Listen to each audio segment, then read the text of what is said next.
What's up everyone, John from ARTV. It's time for a review of the fourth studio album by noise pop, electronic, and alternative duo Sleigh Bells. This new album is called Jessica Rabbit, and it's been 3 years since we got an album from them. Bitter Rivals came out in the fall of 2013. I thought that was a really good album. I still play some of the tracks to this day, like Tiger Kid and the title track Bitter Rivals, 24 Mini. There's so many good songs on there, and honestly, I still do really enjoy that one. And while their album that I found least favor in came out in 2012, featuring songs like Comeback Kid, I just didn't see that much pleasure with Reign of Terror, at least at first, but I have come around on it since, and I do enjoy their album Treat still. They've made quite the transformation over the years, moving from just noise pop with really incomprehensible vocals from Alexis Krauss, the lead singer of this band, and then of course we've got those monster sludgy riffs from Derek Miller, the older counterpart of the duo,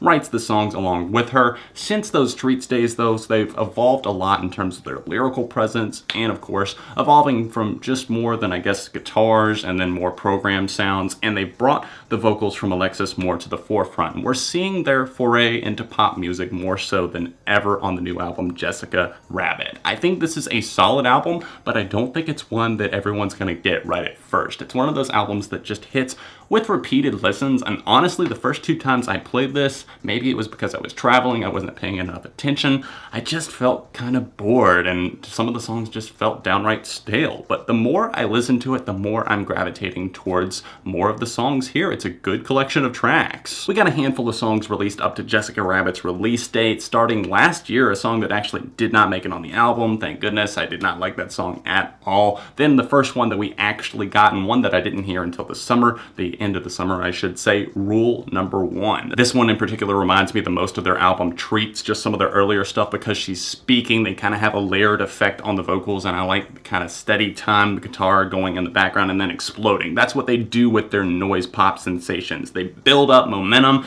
and then they have these big payoffs, and it is a very chaotic and stormy album as a whole. I really didn't see that at first, but the more I listen to it, the more I see that the chaos is still there. Just listen to songs like I Can't Stand You Anymore, probably my favorite song on this entire album. It's applying to a lot of things in life right now, and I am just venting to this song basically. Listening to it is a form of therapy. Monster riffs on this track, and I love the vocal style from Krauss on this one. Sounds fantastic. I see moments like that. Lightning turns sawdust gold, really meshing the electronics, some of those sounds going in the background, putting those guitars on top of them, and then also still putting enough highlight and emphasis on Krauss's vocals to make it very enjoyable and listenable. And another song that we got preceding this album's release was It's Just Us Now, and that's one that once again does feel like something that would be really just something you would see as a follow-up to Bitter Rivals. It makes sense for it to be the next chapter of Sleigh Bells, but they did kind of stray away from that as the album went on, and I understand why they wouldn't want to make the same album twice. No artist does, especially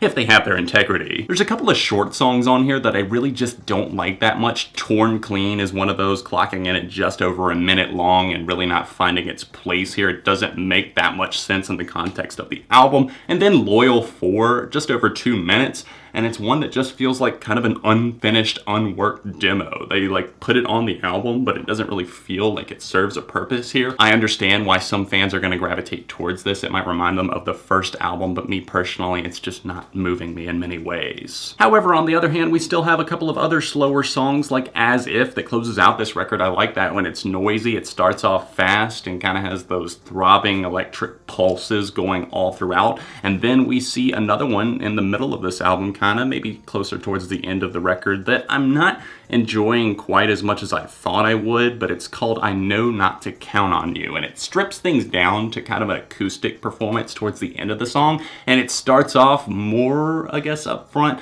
much more electronic than the majority of this record, and I can't say that I'm really enjoying it all that much. I'm kind of split on it because I like elements of it. It seemed like they have a good idea with the instrumental and know what they're doing here, but then it just kind of divides midway through, and I feel like it kind of falls off a bit bit as a result of that. Lyrically, this album does focus on things like depression and suicide, and of course self-empowerment once again, because they've gone through some dark times as a duo. Derek lost his dad, and he seems to talk about that a lot whenever he's contributing lyrically. I think the song, at least some fans have theorized that the song Rule Number 1 opens up and kind of talks about like the whole 2 tornadoes touchdown in Kansas, basically these 2 tragic events that occurred in his life. I think there was another accident, and of course his dad dying, all of these things going on. And I think some people are kind of theorizing that that's what happened and that's what he's writing about here. And I can definitely see that because they've written about it in the past, starting with Reign of Terror. And we saw that on some songs on their most recent album, even though it had a lot of upbeat moments. I think they contrasted that with some darker lyrics on Bitter Rivals. And now, once again, on this new album, Jessica Rabbit, we're seeing that even on tracks like Baptism by Fire and then Hyperdark. Once again, once we close out this album, we really start to see some of those darker themes. Hey, babe. Can I finish filming my outro real quick? I didn't know you were filming. Overall, I do enjoy this project for what it is. I think there's some great riffs here. We see that on some of the ones I mentioned, like Lightning Turns Sawdust to Gold, I Can't Stand You Anymore. I like the mix of some of the other eclectic genres on like Crucible, and even It's Just Us Now, reminding me of some of their earlier work. And then Unlimited Dark Paths has an interesting electronic atmosphere to it. And then the monster that is Throw Me Down the Stairs. I don't know, I think that one, Lightning Turns Sawdust to Gold, and probably I Can't Stand You Anymore are ranking among my favorites on this album. So be sure to let me know what you thought of Jessica Rabbit in the comment section down below. Leave a like on the video while you're here. Me personally, I'm gonna go with a 4 out of 5 for their new album by Sleigh Bells. Thanks so much for watching today. Don't forget to drop a like on the video, subscribe to the channel because friends don't let friends go unsubscribed. If you would like to see another Sleigh Bells review that I did, or a collection of reviews that I've done in 2016, check out those little cards below me. You can tap on those and it will take you over there. Other than that, I will see you guys very soon right here on ARTV.